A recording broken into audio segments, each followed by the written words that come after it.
Salam jumpa para pecinta catur. Jumpa lagi dengan saya Swaji, dan kali ini akan kita ulas partai menarik Grandmaster papan atas dari Ceko, David Navara. Pada permainan ini, David Navara yang pegang putih berhasil memetik kemenangan setelah melancarkan taktik cantik, sehingga lawannya Arna Deskachova menyerah pada langkah ke-36. Mari langsung saja kita simak permainan yang terjadi pada turnamen Nordics Open di Jerman tanggal 18 Agustus 2007 ini. David Navara mengawali permainan dengan pion D4 dan Anna Deskachova menjawab dengan pion D5. Setelah putih menawarkan gambit menteri dengan pion C4, hitam melanjutkan kuda C6. Sebuah variasi Chigorin. Sebuah pembelaan yang melanggar beberapa prinsip pembukaan klasik, seperti hitam tidak menjaga pion pusat D5 dan pion C terhalang. Umumnya hitam harus rela menukar gajah dengan kuda. Sebagai kompensasinya, hitam mendapatkan perkembangan yang cepat dan memberi tekanan di pusat oleh perwiranya. Walau penilaian terhadap pembukaan ini mengalami perubahan karena perbaikan ditemukan dari dua sisi, variasi Chigorin umumnya dianggap layak untuk dimainkan bagi hitam. Dan ini berguna sebagai senjata pengejut dalam menghadapi gambit menteri. Grandmaster Alexander Morosevic tercatat satu-satunya pemain yang sering menggunakan variasi ini. Kuda C3, pion pukul pion C4, pion D5. Untuk menambah penguasaan ruang di pusat dengan tempo tekan kuda. Kuda E5, gajah F4. Pengembangan gajah sekaligus tekan kuda E5. Dan kuda menghindar ke G6. Gajah G3. Pion E5.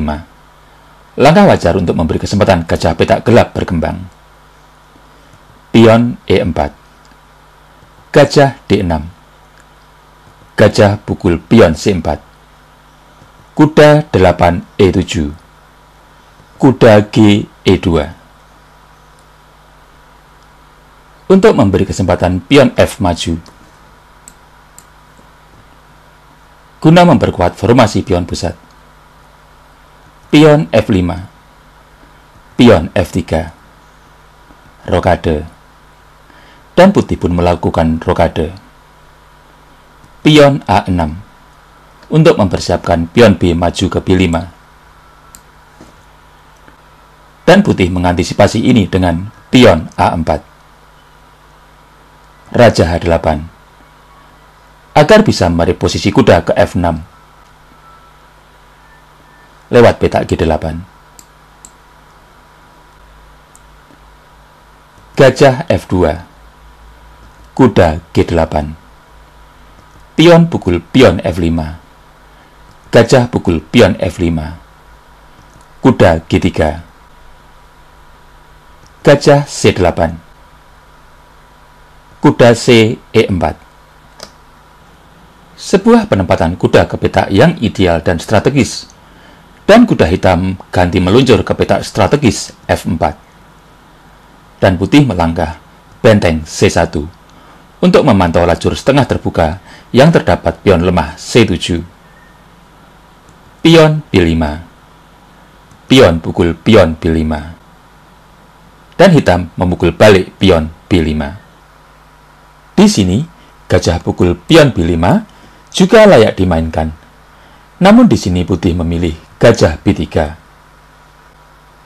Mengingat kuda hitam G8 sangat pasif, mengembangkannya ke F6 tentu pilihan logis. Namun di sini hitam memilih gajah A6 untuk melindungi pion B5. Namun di sisi lain membuat petak terang H3 C8 jadi lemah. Kuda C5. Pion B4. Memberi kesempatan gajah untuk mengancam benteng di F1 dan benteng putih menghindar ke E1. Mengingat kuda putih C5 berpotensi melakukan manuver di E6, Menukarnya dengan gajah tentu cukup rasional. Namun di sini hitam melangkah kuda F6 dengan maksud mengembangkan kudanya yang pasif.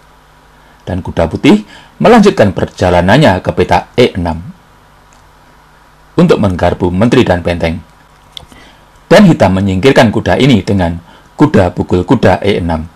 Dan setelah pion pukul kuda E6, kita lihat pion putih E6 nampak bagai duri dalam tenggorokan bagi hitam. Pion G6, gajah E3. Langkah menteri ke E7 untuk menghadang laju pion putih tentu layak dipertimbangkan. Namun dalam permainan aslinya hitam melangkah kuda H5, berusaha menukar kuda. Namun di sisi lain membuat peta E4 yang penting jadi lemah. Dan putih memanfaatkan ini dengan kuda E4. Gajah B7, gajah G5. Menekan menteri serta memantau peta E7 agar bisa dikelola pion putih. Dan menteri hitam menghindar ke B8. Pion E7, benteng E8. Kuda pukul gajah D6 untuk mengurangi tekanan terhadap pion E7. Pion pukul kuda D6, gajah F7. Menghalau benteng hitam dari peta E8 yang merupakan peta impian pion putih untuk promosi. Menteri A7 skak, raja H1, menteri B6.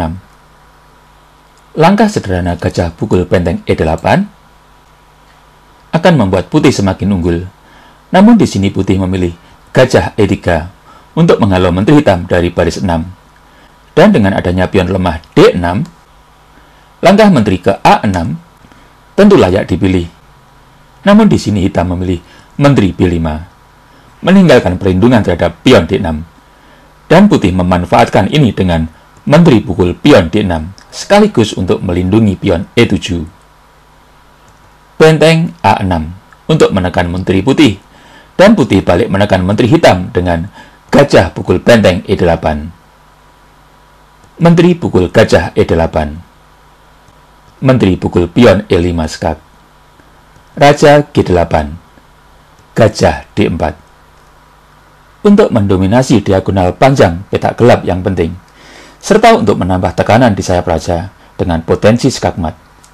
Coba kita lihat potensi skakmat di sini. Bila hitam mengabaikan ancaman di sayap menteri, anggap saja bila melangkah benteng C6 dengan maksud menukar benteng, putih bisa melancarkan skakmat dengan menteri H8 skak. Setelah raja F7, menteri pukul pion H7 skak. Kuda G7, menteri pukul kuda G7 skak. Kembali. Oleh karena itu, hitam perlu melindungi diagonal panjang peta gelap ini dengan kuda atau benteng. Namun di sini hitam melangkah raja F7. Dan sekarang giliran para pecinta catur untuk menebak langkah taktik brilian yang bisa diluncurkan putih untuk memaksa hitam menyerah, yang tentunya didahului menganalisa dan mendeteksi peta-peta lemah yang terjadi di papan. Baik, bagi yang sudah menemukan jawabannya, mari kita cocokkan dengan langkah jenius David Navarra. Taktik cantik itu adalah benteng C6 untuk mengamankan peta D5 dari gajah dan peta E6 dari benteng. Dan di sini hitam menyerah. Karena putih akan memanfaatkan peta-peta lemah dan penting D5 serta E6 itu. Dan bagi yang ingin penjelasan selanjutnya, mari kita ulas beberapa kemungkinan langkah lanjutan. Bila gajah pukul benteng, maka menteri E6 skakmat. Kembali. Dan bila benteng pukul benteng C6, maka menteri D5 skak. Benteng E6, menteri pukul benteng E6 skakmat. Sebuah taktik yang indah dari David Navarra. Demikianlah para pecinta catur, ulasan partai yang menarik dari David Navarra yang diwarai dengan taktik yang cantik saat berhadapan dengan Anna Dergasova Daus pada turnamen Nordics Open di Jerman tanggal 18 Agustus 2007. Seperti biasa, saya berharap video ini bisa bermanfaat bagi para pecinta catur semuanya. Dan kita akan berjumpa lagi dalam video ulasan catur selanjutnya. Sampai jumpa.